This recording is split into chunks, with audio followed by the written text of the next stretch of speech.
Assalamualaikum warahmatullahi wabarakatuh. Waalaikumsalam warahmatullahi wabarakatuh. Kami dari kelompok 5 Pancasila hari ini akan mempresentasikan terkait materi literasi media dan disinformasi.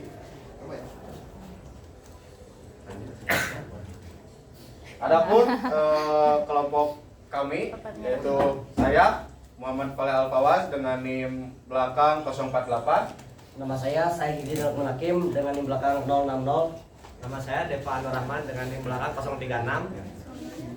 Nama saya Fatir Atur Faredi dengan NIM belakang 037. Nama saya Raffi Akmal Maulana dengan NIM akhir 058.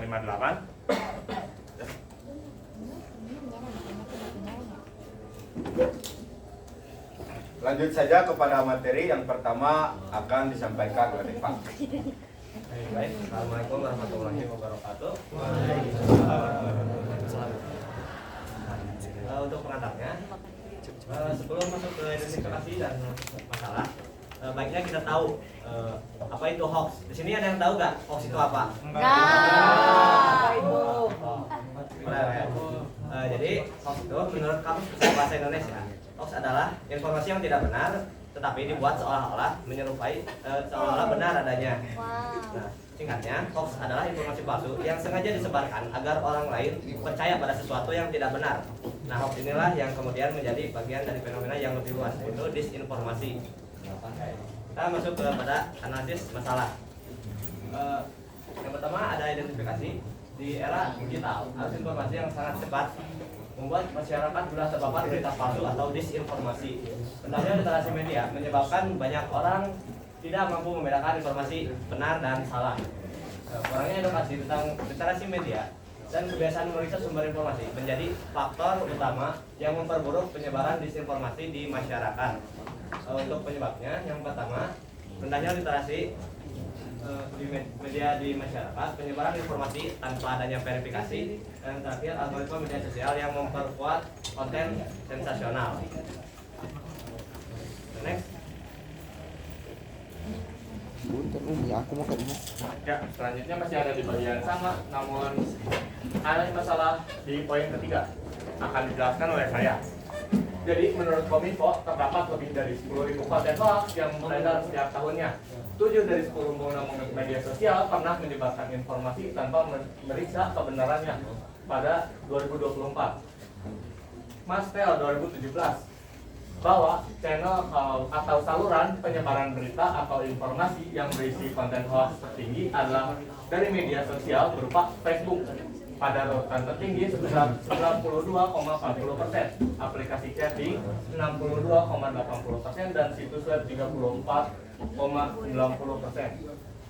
Selanjutnya ada Raharjo dan Winarko 2021. Generasi milenial di Surabaya memiliki skor indeks literasi digital yang rendah yaitu 34,4%. Meskipun aspek pemahaman mereka 46,8% menjadi yang terkuat, aspek kolaborasi 32,2% tercatat sebagai yang paling lemah. Poin selanjutnya akan dijelaskan oleh saya. Mohon maaf, suara saya sedang tidak baik-baik saja.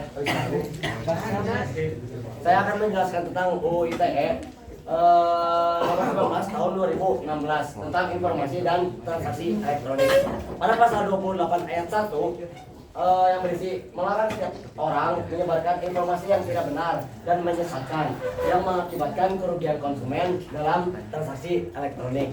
Jadi kita sudah paham lah bahwa undang-undang ini itu berisi tentang jangan menyebarkan informasi dalam transaksi digital. Kemudian pada pasal 45 ayat itu menetapkan sanksi pidana bagi pelanggaran pasal 28 ayat 1, yaitu pidana penjara paling lama 6 tahun atau denda paling banyak 1 miliar.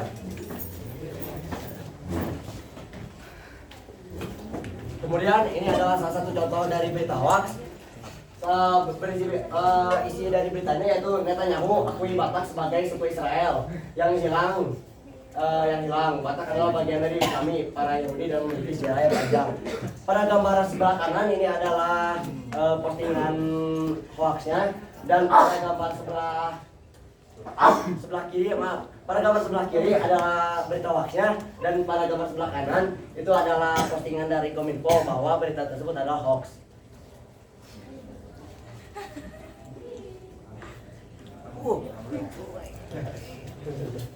Berikutnya ada contoh lain dari hoax itu sendiri. Nah, kita tahu sempat ramai sebelumnya tentang kenaikan gaji dan tunjangan DPR.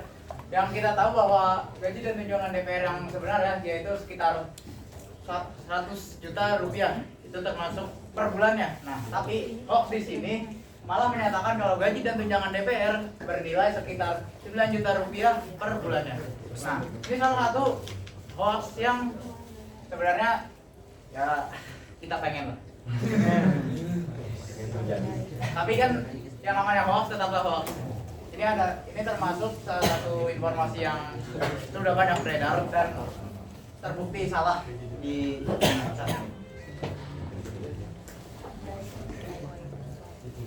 Ya, selanjutnya adalah dampak disinformasi. Jadi ini adalah dampak-dampak yang akan terjadi sesuai dengan poin-poin yang ada di slide ini. Yang pertama adalah politik perpecahan antar masyarakat, polarisasi, ujaran kebencian. Contohnya bisa kita lihat di masa pemilu atau saat ada isu politik yang sedang panas. Banyak sekali berita yang sengaja dipelintir, mungkin judulnya sengaja dibuat provokatif supaya ramai, padahal isinya belum tentu benar. Nah, dari situlah muncul polarisasi, yaitu pembelahan di masyarakat menjadi dua kubu yang saling menuduh dan membenci satu sama lain. Padahal kadang sumber masalahnya cuma karena perbedaan pendapat atau berita palsu yang viral di media sosial. Efeknya juga bukan cuma di dunia maya, tapi juga di dunia nyata. Hubungan antar teman, tetangga, bahkan keluarga bisa rusak hanya karena perbedaan informasi politik yang salah. Selain itu, disinformasi juga bisa memunculkan ujaran kebencian, komentar kasar, fitnah, dan hinaan terhadap kelompok tertentu. Ini jelas berlawanan dengan nilai Pancasila, terutama sila ketiga, yaitu Persatuan Indonesia.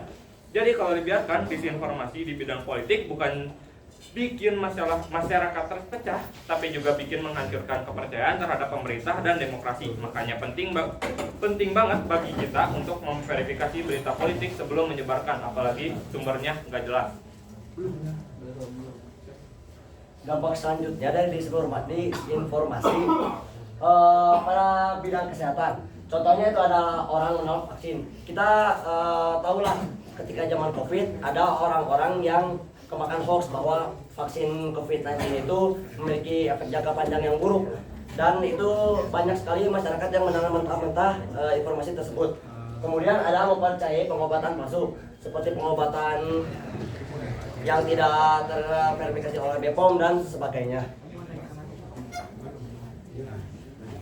Nah, adapun bidang lain yang terdampak dari disinformasi atau hoax ini, yaitu bidang sosial. Nah, bidang sosial sendiri dapat berupa pencemaran nama baik, fitnah, ataupun kriminalisasi orang yang tidak bersalah. Nah, mari kita ambil contoh. Anggaplah kita sebagai seorang pedagang. Nah, seorang pedagang tentunya perlu sesuatu yang namanya kepercayaan dari yang namanya customer. Nah, jika seseorang menyebarkan fitnah terhadap pedagang tersebut, kepercayaan yang diberikan kepercayaan yang diberikan oleh konsumen kepada pedagang tersebut pastinya akan berkurang dan akan menyebabkan kerugian pada bisnis yang dia jalankan selama ini. Nah, tentunya itu menjadi dampak yang sangat buruk bagi pedagang tersebut. Nah, adapun pencemaran nama baik, kadang kita melihat yaitu orang yang dilaporkan balik atas pencemaran nama baik. Nah, padahal orang tersebut tidaklah salah dan laporan yang dibuat adalah benar, tapi tetap dilaporkan balik sebagai pencemaran nama baik. Nah, itu menjadi dampak buruk sehingga keadilan yang harusnya ada malah menghilang sebegitu saja karena hoax tersebut. Nah,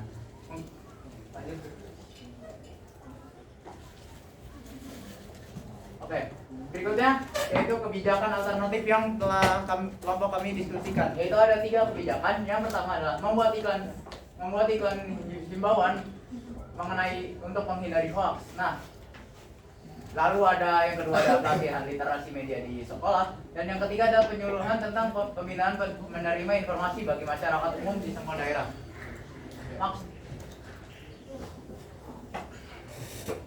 Untuk kebijakan-kebijakan ini tentunya masih memiliki kelebihan dan kelebihan dan kekurangannya masing-masing. Untuk kebijakan pertama, ya mengenai pembuatan iklan himbauan terhadap hoax untuk menghindari hoax, ini tidak memerlukan petugas penyuluhan yang banyak. Kita dapat melakukannya melalui media massa seperti media sosial, koran ataupun majalah. Walaupun pada saat ini mungkin media cetak seperti koran dan majalah tidak terlalu laku, jadi bisa menggunakan media sosial atau internet. Lalu untuk kekurangannya sendiri, tidak semua orang memiliki alat digital. Nah, kenapa ini menjadi kekurangan yang paling krusial? Karena seperti yang sebelum saya bilang, ya penyebaran himbauan ini akan melalui internet ataupun media sosial.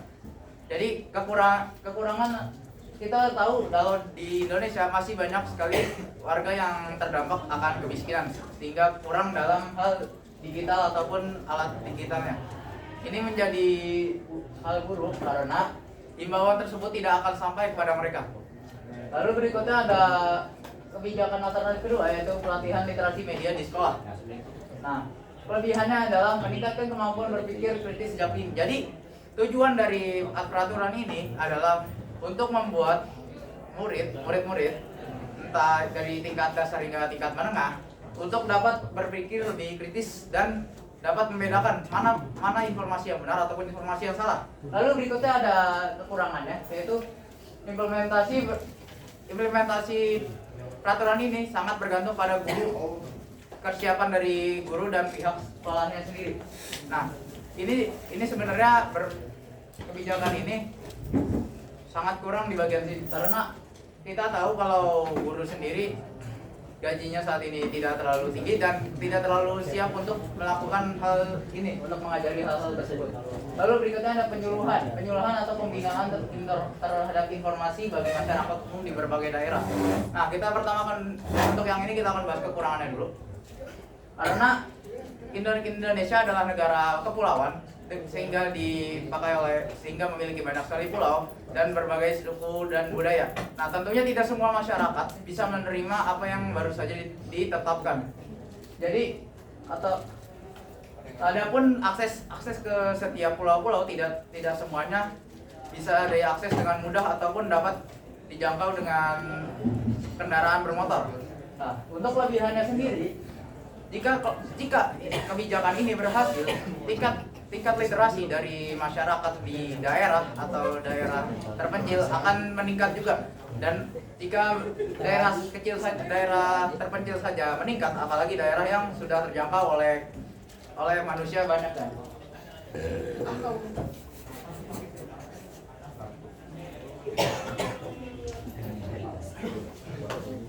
Lalu adapun kebijakan yang dipilih, kebijakan penyuluhan tentang pembinaan menerima informasi bagi masyarakat di semua daerah, yaitu latar belakangnya karena perkembangan teknologi dan media digital membuat arus informasi sangat cepat dan luas. Lalu masyarakat sering menerima informasi tanpa mengecek kebenaran terlebih dahulu, ya, karena minimnya literasi digital. Jadi banyak masyarakat yang ketika menerima informasi itu tidak mengeceknya terlebih dahulu, atau ibarat kata memakainya secara mentah-mentah, dan lebih parahnya lagi menyebarkan informasi tersebut tanpa melakukan pengecekan terlebih dahulu terhadap informasi, sehingga hoaks dengan mudah menyebar. Lalu hal ini menyebabkan munculnya disinformasi, hoaks, dan propaganda yang dapat memecah persatuan serta menurunkan kepercayaan publik. Lalu tingkat literasi media, terutama di pedesaan dan daerah 3T, tertinggal, terdepan, terluar, masih sangat rendah. Karena itu daerah tersebut mungkin sulit dicapai atau minim orang-orang yang paham akan literasi digital, sehingga literasi digital di sana bisa dibilang minim. Lanjut. Lalu adapun tujuannya ialah meningkatkan kemampuan masyarakat dalam membedakan informasi yang valid dan tidak valid. Kedua, mencegah penyebaran hoaks dan disinformasi. Ketiga, memperkuat pola pikir kritis dalam menggunakan media sosial. Adapun bentuk pelaksanaan kebijakan tersebut ialah dengan pelatihan atau penyuluhan rutin oleh Dinas Komunikasi dan pihak sekolah, kampus, dan organisasi masyarakat. Lalu sosialisasi melalui seminar, posyandu, PKK, Karang Taruna, dan Balai Desa. Ketiga, pemanfaatan media sosial pemerintah daerah sebagai pusat edukasi literasi.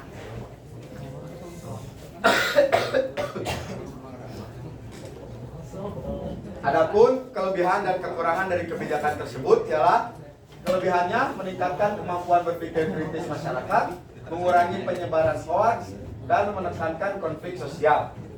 Adapun kekurangannya, pelaksanaan tidak merata, membutuhkan anggaran dan tenaga pelatih yang cukup banyak, dan tidak semua masyarakat tertarik dengan pelatihan tersebut.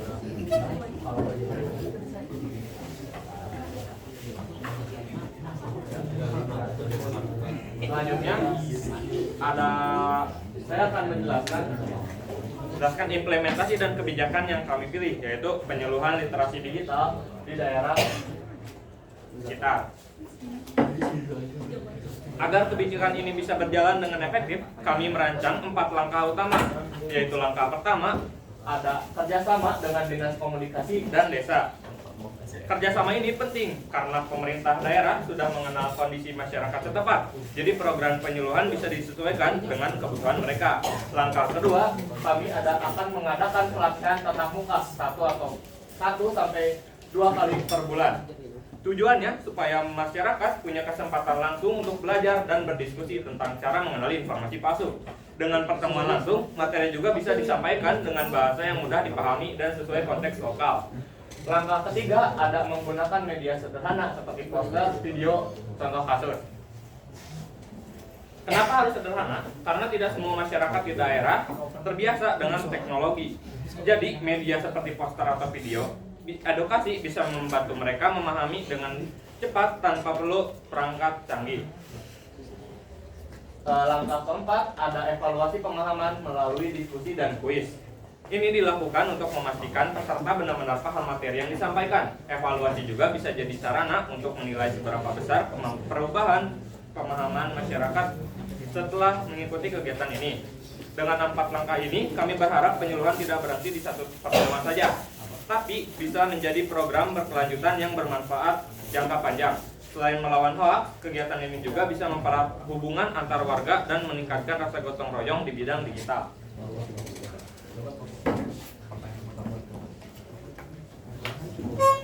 Baik, di sini adalah rancangan kerja yang sudah kami diskusikan dan kami pilih. Nah, kita akan memilih mengenai pembuatan video. Mengapa? Karena yang pertama alasannya menarik tapi menarik untuk diperhatikan. Yang kedua, literasi masyarakat Indonesia yang rendah. Nah, untuk target dari video ini adalah semua masyarakat baik di daerah terpencil maupun di perkotaan.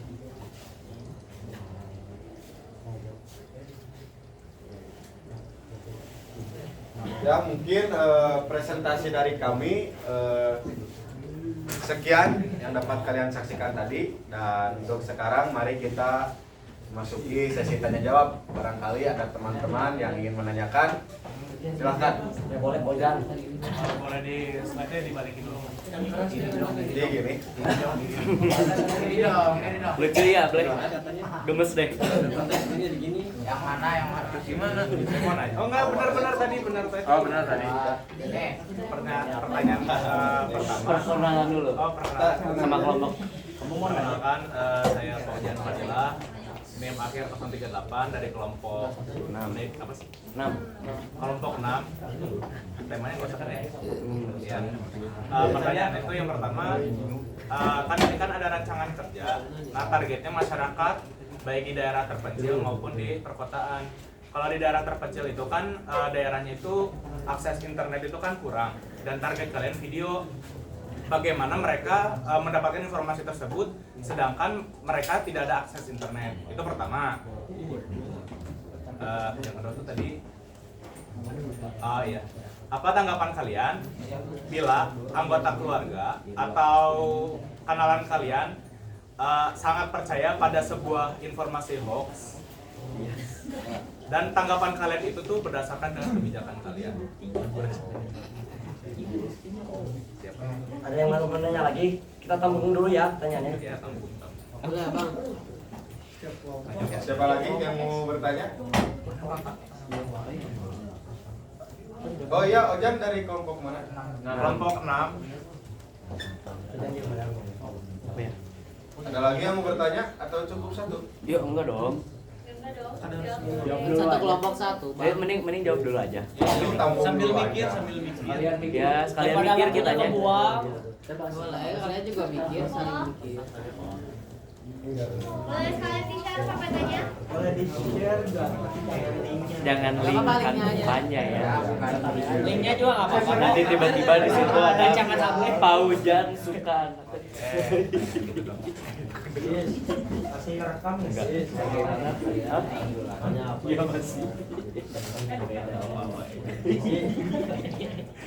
Paujan suka melindungi anak kecil. Coba ada isi. Itu air isi. Itu ini Untuk pertanyaan pertama dari Ojan, ya. Untuk masalah penyebaran video kepada lokasi terpencil dan susah jaringan. Itu untuk itu kami juga insya Allah dengan izin Tuhan akan mungkin mengadakan penyuluhan terhadap daerah-daerah tersebut. Jadi video itu bukan hanya disebarkan lewat media sosial, tapi kita juga akan menayangkan video yang kita buat dalam agenda penyuluhan yang akan kita laksanakan nanti.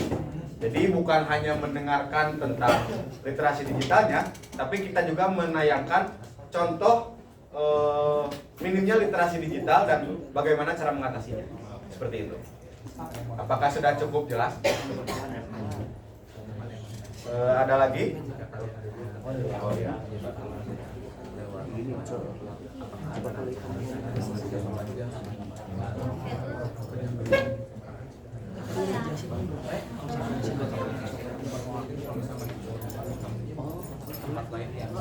Lalu untuk pertanyaan yang kedua tadi ya, tentang keluarga yang percaya tentang Ini apa informasi hoax? informasi hoax. Yang ngotot banget gitu percaya sama berita.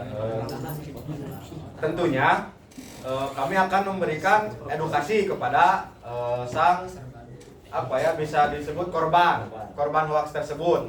Sebelum memberikan edukasi, kami pun akan mencari fakta bahwa berita itu hoax dan akan menjelaskannya secara pelan-pelan, tanpa paksaan, tanpa kekerasan, agar penjelasan yang kami jelaskan, kami sampaikan dapat diterima dengan hati yang baik, dapat diterima dengan akal sehat sang korban.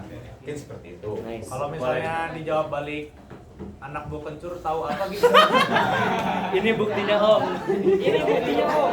Kalau kalau dipulang ke pesawat, Anak Bu Kencur tahu apa? Iya. Banyaknya ilmu itu tidak mengenal usia. Gila, bro. Singkat. Infokan PPT. Apakah sudah cukup? Apakah dari teman-teman ada yang sudah kepikiran pertanyaan selanjutnya? Saya. Ulang.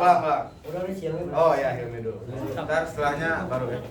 Kan saya Hilmi Kautsar dari kelompok 3, izin bertanya. Bagaimana kalian menanggulangi beredarnya video, kan sekarang banyak video ya gitu ya. Kan itu bisa memanipulasi wajah seseorang gitu. Bisa kan kalau tiba-tiba ada video Presiden Prabowo tiba-tiba ngomong janji buat bagi-bagi apa gitu. Kan padahal itu cuma hoax doang kan. Tapi kalau dibagiin ke orang tua yang sebenarnya nggak tahu AI kan bisa membahayakan juga gitu. Tiba-tiba nanti udah berharap gitu. ya ke pemerintah tiba-tiba panas pakainya gitu. Datang ke sana gitu ya. Ya. Nah, bagaimana kalian menanggulangi perihal hal itu? Izin menjawab ya. Kalau misalnya gimana cara menanggulangi ya? Kalau misalnya kayak ngelarang untuk orang-orang melakukan hal itu kan nggak mungkin ya. Soalnya kalau misalnya seluruh dunia atau seluruh Indonesia aja misalnya ngelarang untuk ngebuat AI kayak gitu kan pasti susah. Jadi kalau misalnya kayak gitu sama kayak di slide kami melakukan penyuluhan. Tapi dengan tambahan, kalau misalnya cara membedakan kalau misalnya mana yang AI dan mana yang benar. Gimana caranya kita membedakan kalau itu tuh informasi yang asli dan informasi yang palsu. Seperti itu paling. Sudah jelas. Dan mau?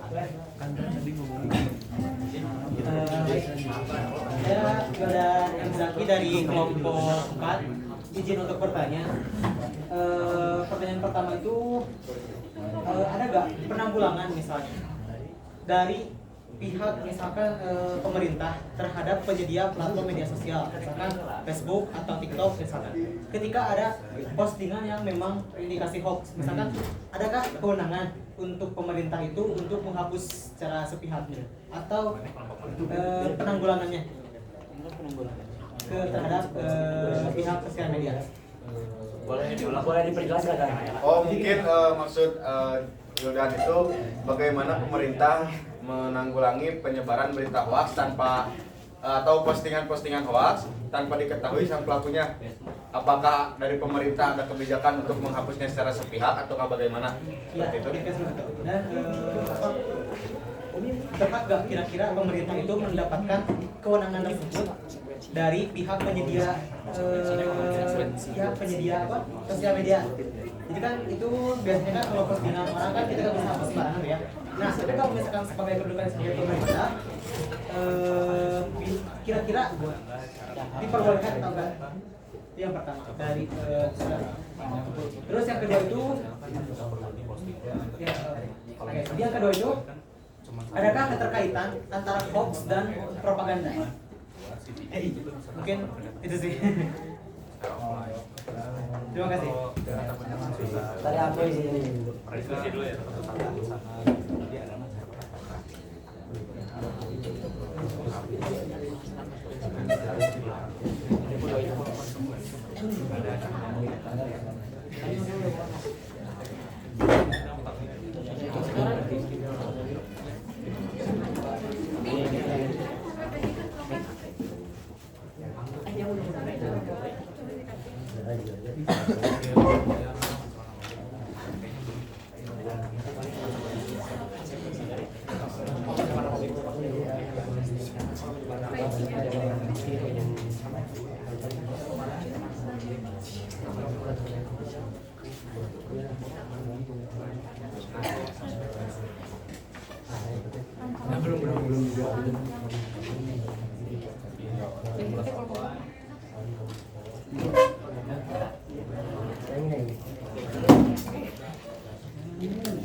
Belum Jawab dulu. Katanya sistemnya tadi yang jawab. Sabar. Ya, untuk yang pertama memiliki pemerintah memiliki hak untuk menghapus secara sepihak tanpa diketahui oleh pemilik platform. Sebenarnya itu tidak untuk hak sendiri menurut kami tidak pantas. Kenapa? Karena bagaimanapun sosial media digunakan untuk sebagai sarana berpendapat orang-orang. Nah, orang-orang memiliki hak berpendapat yang bebas. Sebenarnya dengan syarat tertentu. Tapi pemerintah sendiri memiliki hak untuk mengadu kepada pemilik platform untuk mengajukan take down atau penarikan postingan. Nah, seperti contohnya pada gambar di sini. Di sini dari website Kominfo langsung kalau Kominfo menyatakan bahwa pernyataan yang pada postingan yang ini itu adalah hoax. Nah, dari sini adalah salah satu cara penanggulangan yang dilakukan oleh pemerintah saat ini. Nah, Apa propaganda ya? Oh, bisa. Nah, untuk dan yang kedua perihal propaganda dan hoax. Tadi itu nanya tentang kesamaan atau keterkaitan. Oke. Sebenarnya dari zaman perang dulu, informasi adalah senjata paling hebat. Sejak kapanpun itu informasi akan jadi senjata paling hebat. Karena pada zaman perang kita tahu yang mana yang benar itu sebenarnya sangat catur saat itu. Kita menganggap yang ada di berita lah yang benar. Propaganda ini termasuk ya bisa dibilang bisa jadi bentuk hoax atau bisa jadi bentuk dari kebenaran itu sendiri. Nah, propaganda dapat berupa hoax saat seseorang yang melakukan propaganda tersebut sebenarnya tidak melakukan hal yang dinyatakan pada propaganda tersebut. Itu bisa dinyatakan dengan hoax, walaupun orang-orang pada menerimanya. Nah, bisa dikatakan kebenaran karena kalau propaganda tersebut memang benar-benar terjadi saat itu. Mungkin segitu. Sudah cukup jelas sudah. Cukup kasih. Oke, berikutnya ulang dong dari bawah dong. Oh ya, sorry. Siap ya, hitungan ketiga. Turun. Instruksi kelompok 3. Turun. Ini bukan sekarang kan? Yang naik. Oh ya, udah tadi. Udah lagi. 1, 2. Habib udah habis tadi. 3. Oh, udah habis. Atau ngapain dihitung? Apa yang dihitung? Oh, parah. Bumi hati-hati. Tenang, waktunya masih banyak. Dari kelompok 1, perwakilan kelompok 1. Kalian teh kan mengenai perlindungan anak ya. Itu tuh pembahasan. Masih yang minggu kemarin dia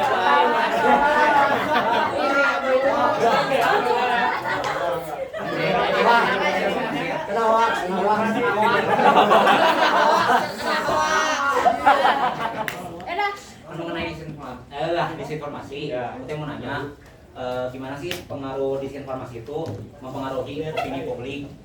Kan kita tuh kalau di sosial media kadang ketemu orang tuh bisa nge-framing seseorang. Nge-framing itu maksudnya itu kayak ngebuat statement yang jelek-jelek tentang orang itu. Terus orang-orang tuh gampang ke-framing, gampang ke bawa-bawa yang itu jadi apa ya? Jadi disinformasi gitu bagi orang-orang tuh.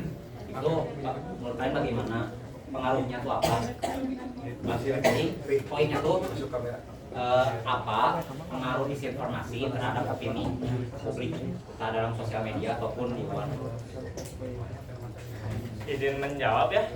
Kalau misalnya bagian itu ya, sebenarnya sudah dijelaskan pada dampak disinformasi, tepatnya pada bagian politik.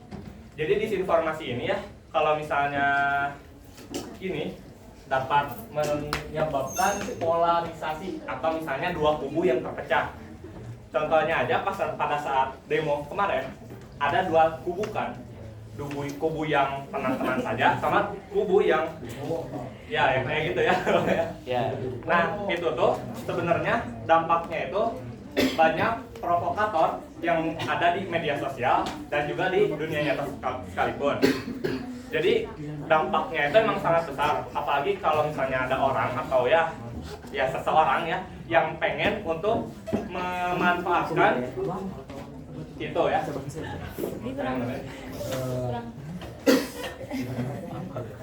Ada yang masih Udah cukup dulu. Aku. Makasih. 1, 2, 3. Oke, terima kasih. Sama-sama. Perkenalan, nama saya Muhammad Raihan Maulana Farid dengan di belakang 054 dari kelompok 2. Jadi ini konfirmasi dulu, tadi kalian tuh proyeknya tuh mau diiniin kan, di kayak sosialisasiin ke daerah terpencil gitu. Daerah terpencil. Ke sebuah daerah. Iya, ke sebuah daerah. Nah, pertanyaannya tuh kalau misalnya kalian nge-sosialisasiin gitu, kira-kira bakal ada keberlanjutannya nggak sih? Kan kalau misalnya kalian nge-upload di sosial media mah itu pasti bakalan bisa di ini kan, bakalan bisa dilihat terus-terusan, terus bisa di-share. Nah, kalau misalnya kalian caranya dengan seperti itu, berarti kalau misalnya mau keberlanjutan itu harus datengin daerah-daerah lain atau kayak gimana? Nah, terus pertanyaan yang kedua nih. Kan kalau misalnya penyebaran nama baik itu udah pasti melanggar hukum kan, ada undang-undangnya. Nah, kalau misalnya kita menyebarkan hoax kayak misalnya kiamat terjadi 2024 nih. Nah, ada akun yang emang suka nyebar hoax gitu, itu kira-kira ada konsekuensinya nggak sih? Soalnya kan kalau misalnya penyebaran nama baik itu mah udah jelas ya ada undang-undangnya. Sedangkan hoax-hoax yang lain tuh masih belum ada acuannya gitu. Itu kira-kira konsekuensinya kayak gimana? Terima kasih. Kami izin diskusi dulu selama 1 menit. Izin silakan. Tampung dulu aja. Tampung sok. izin menjawab. Silahkan. Oke, izin menjawab. Untuk pertanyaan pertama itu, apakah kita akan melanjutkan penyuluhan ini kan? Penyuluhan ini. Nah, itu tuh tergantung situasi ya. Kalau misalnya ternyata dampaknya sangat besar dan sangat bagus, mungkin saja kita akan lanjutkan. Tapi kalau misalnya tidak ada dampaknya atau bahkan cuma sekecil doang, itu tuh kayak ngapain gitu kita lanjutin? Kan sudah kelihatan gitu dampaknya kan kecil atau orang-orangnya pada gak peduli dan lain-lain, pada gak ikut penyuluhan dan lain-lain. Kalau kayak gitu kan kayak kalau kita lanjutin kan percuma ya gitu. Untuk yang kedua, Belum. Aku penasaran kenapa kalian gak upload di salah satu platform aja? Biar itu tuh si videonya bisa ditonton sama banyak orang gitu. emang dari awal kita ini pengen nge-upload ke media sosial juga kan. Iya. Cuman kalau misalnya nge-upload ke media sosial aja, gimana kalau misalnya orang-orang yang nggak punya bisa dibilang HP atau alat digital dapat informasi tersebut? Bisa jadi kan kalau meskipun nggak punya alat digital atau HP, bisa jadi teman atau orang lain kan ngeliatin ke orang yang kayak nggak punya alat digitalnya itu kayak, lihat ada berita ini loh. Meskipun hoax kan kalau misalnya orang yang nggak punya alat digital ini berpengetahuan gitu, nggak akan ini mah hoax gitu. Yang bisa jadi juga kalau misalkan nggak punya alat digitalnya si masyarakatnya, jadi ketika penyuluhan, nah ditampilin videonya yang sudah tadi dijelaskan oleh kelompok kami. Oke, terima kasih. Yang kedua tadi, maaf tadi yang kedua boleh ulang? Yang kedua tuh ada nggak sih konsekuensi buat akun atau orang yang suka nyebar hoax? Nah tapi ini tuh bukan termasuk pencemaran nama baik. Soalnya kalau pencemaran nama baik kan udah ada undang-undangnya ya, itu mah udah jelas. Nah ini mah hoax yang lain kayak contohnya tuh kiamat yang 2024 itu kayak gitu. Nah, ya. Itu namanya Jadi gini ya, mungkin jawaban yang kali ini mungkin bisa jadi kurang lengkap ya. Tapi kalau misalnya menurut kami, kita itu kalau misalnya yang menyebarin hoax kan nggak mungkin satu atau dua kan. Kalau misalnya ditotalkan satu orang bisa jadi menyebarkan atau bisa jadi puluhan atau lebih kan. Kalau misalnya benar-benar ada aturan atau undang-undang yang batasinnya, mungkin bisa jadi kayak susah gitu. Apalagi kita kayak undang-undang yang simpel aja, kadang-kadang kan masih ada celah gitu, masih bisa dilakukan dan nggak ketahuan. Apalagi ini yang orang-orang bisa lakuin berulang kali dan kan media sosial itu bersifat anonimus kan, nggak terlalu bisa di-tracking, tapi lumayan susah. Jadi kalau misalnya ditambahin aturan kayak gitu, mungkin untuk saat ini ya masih susah untuk diterapin. Dan namanya juga sebenarnya kalau tidak salah ya, ada juga undang-undang yang tentang pasal 28 atau pasal berapa, maaf kalau salah, itu tentang larangan menyebarkan hoax juga sama seperti ini. Cuman dalam pasal 28 ayat 1 itu dalam transaksi elektronik menyebarkan berita sesatnya ada juga kalau tidak salah ya gitu. Oke, terima kasih banyak. Tanya. Oke. Aku Tania dari kelompok 3 dengan 3 digit yang terakhir 061. Aku mau tanya soal rencana kerja kalian. Iya, gagah. Soal rencana kerja kalian. Gini. Kalau misalnya kira-kira indikator keberhasilannya tuh apa sih? Soalnya gini kan, kalian tuh sekarang lagi mengedukasi juga sedikitnya. Tapi lihat teman kita ternyata kebakaran hoax juga soal judul kalian. Nah,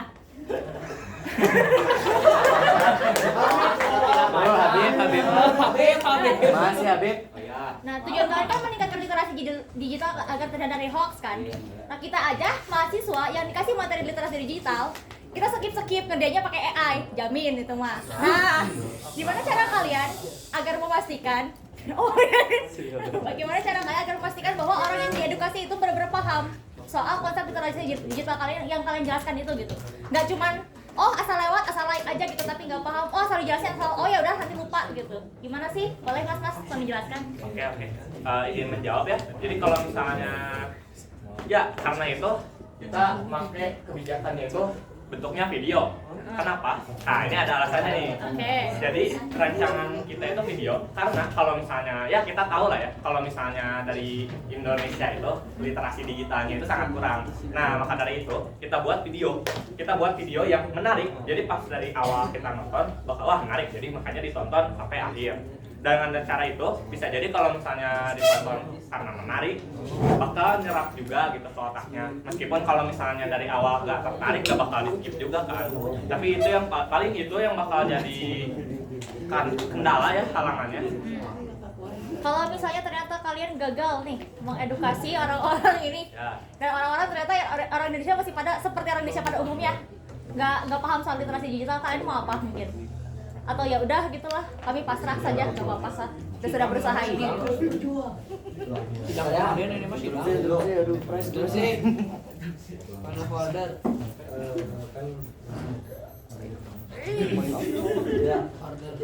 Atau mungkin kalian yakin gitu video kalian sangat menarik sampai akan mungkin berdampak. Pemeran ini. Oke. Nggak tahu, banyak orang datang. sidang ini mana sidang mau mau dihabisin durasi Maaf ya, ini itu durasinya baru 40 menit kelompok soalnya. satu kelompok Satu aja. Emang keburu waktunya? Buru. Kita tanya. Iya maksudnya jam 2. Tampung aja dulu. Campur aja lupa. Nanti aku juga nanya lupa. Iya. Coba kasih tahu kelas. Apa itu? Kasih tahu kelas. Kalau sama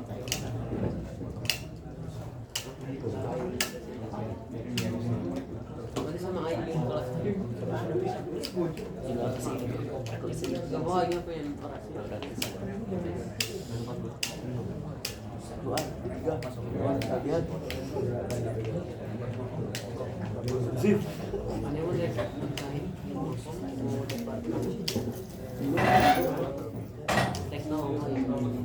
Ini apa nih?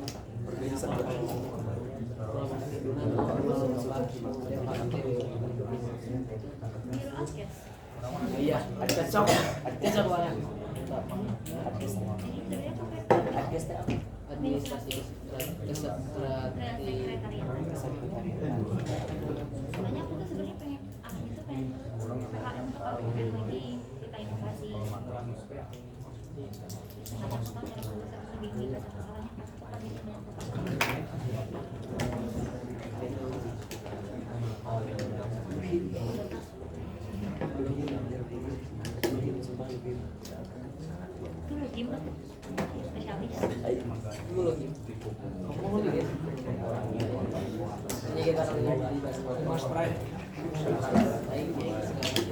Ya Mas. Tadi apa? Coba. Lah bukan gue diskusi. Pertanyaannya diulang sama kalian Ya, aja nggak ngetes sih? doang, takutnya lupa sama pertanyaan sendiri masih. Jadi gini pertama, Ya. tadi kan kita udah bahas indikator keberhasilannya ya. Dan kalau misalnya ternyata nggak berhasil mengedukasi gara-gara orang dan apa sih ternyata tidak berhasil mengedukasi gitu kalian tuh. Jadi orang Indonesia tuh tetap gitu-gitu aja gitu. Penanggulangan dari kalian tuh gimana? Gini, tidak setiap kebijakan itu mencapai sebuah keberhasilan. Lalu tidak setiap kegagalan sebuah kebijakan itu terjadi karena kurangnya penyampaian atau kurangnya aksi dari seseorang yang buat kebijakan. Bisa saja karena masyarakat yang acuh dan tidak peduli terhadap kebijakan yang sudah diberikan, padahal dapat membantu mereka untuk membuat pemahaman mereka lebih terbuka. Dan tujuan kami sendiri pun bukan untuk menghilangkan hoax di Indonesia, karena dengan posisi kami sekarang itu sangat tidak memungkinkan. Kami tidak mempunyai jabatan apalagi di pemerintahan. Tapi untuk mengurangi jumlah korban hoax itu cukup memungkinkan untuk kami sekarang. Jadi indikator keberhasilan kami adalah berkurangnya jumlah korban hoax setelah penyuluhan dan setelah penyebaran video ini dilakukan. Oke, berarti kalian akan survei ya? Keren. Terima kasih Mas jawabannya. Ada lainnya apa ya? Oh ya. Ya, isi. Enggak, bukan saya. Perkenalkan nama saya Muhammad Firdiansyah dari kelompok 1 dengan NIM belakang 051. Aku pengen nanya simpel aja sebenarnya. Aku bingung siapa yang paling bertanggung jawab atas penyebaran hoax kayak gitu, kayak apakah si penyebar, pembuat atau si pembaca. Nah, gitu aja sih. Yang bertanggung jawab itu siapa? Gitu. Kalau misalnya dibilang siapa yang bertanggung jawab mungkin itu rada agak ambigu ya. Soalnya kalau misalnya dibilang siapa yang bertanggung jawab, bisa dibilang semuanya juga ikut bertanggung jawab. Kenapa? Karena ada beberapa aspek di sini. Misalnya penyebar ini bisa dibagi jadi dua ya. Ada yang emang bener-bener mereka itu mau kalau misalnya pembacanya itu yakin dan ngebelokin ini tuh ya saya bilang propaganda gitu ya. Dan satu lagi ada yang untuk cuman main-main lah ya. Contohnya bisa lihat di sini. Kalau misalnya contoh hoax yang di sini tuh cuman main-main ya karena ada watermark di sini di teks ya. Jadi bisa seperti itu. Dan kalau misalnya pembacanya kenapa kena juga karena itu tuh bisa jadi kalau yang percaya mereka itu meng-share-kan. Kalau misalnya udah di-share, mereka juga bertanggung jawab kalau misalnya mereka membagikan informasi palsu ke orang lain yang mungkin saja akan membagikan lagi ke orang lain. Gitu. Jawab. Ada yang mau bertanya lagi? Ada jawab. Soalnya Ayo udah berapa kelompok tadi? roar dulu dong bang. Roar dulu dong Bang Jidan.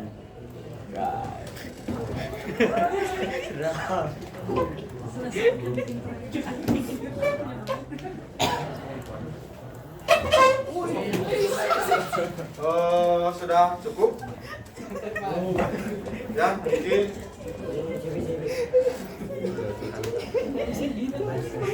Emang Bang Gida gitu, Cok. mungkin kami cukup ya menerima pertanyaan dari teman-teman semua dikarenakan saya bersyukur dari teman-teman semua ada semangat untuk bertanya dan alhamdulillah semua kelompok perwakilannya sudah menyampaikan pertanyaannya masing-masing. Maka dari itu tepuk tangan untuk semuanya.